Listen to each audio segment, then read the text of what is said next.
আগের ভিডিওতে তোমাদের দেখিয়েছিলাম আমি আমার গাছের জন্য আনিয়েছিলাম এনপিকে 19-19-19। আজকে আমি এই এনপিকে ফার্টিলাইজারটা আমার গাছে প্রয়োগ করে তোমাদের দেখাবো।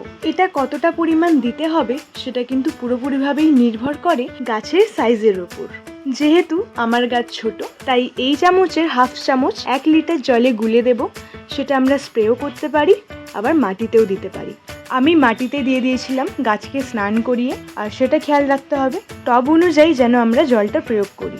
আর হ্যাঁ, এই জল যদি বেঁচে যায় তাহলে আমরা যে কোনো গাছেই এটা প্রয়োগ করতে পারি।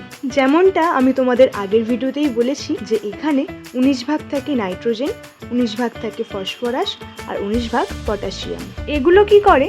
গাছের পাতা সবুজ ও সতেজ রাখে, গাছ খুব তাড়াতাড়ি বৃদ্ধি পেতে শুরু করে, গাছকে শক্তিশালী করে, ফুল ধরতে সাহায্য করে। অর্থাৎ এটা হলো গাছের ব্যালেন্স খাবার, যেখান থেকে সমস্ত রকম পুষ্টি সে পায়।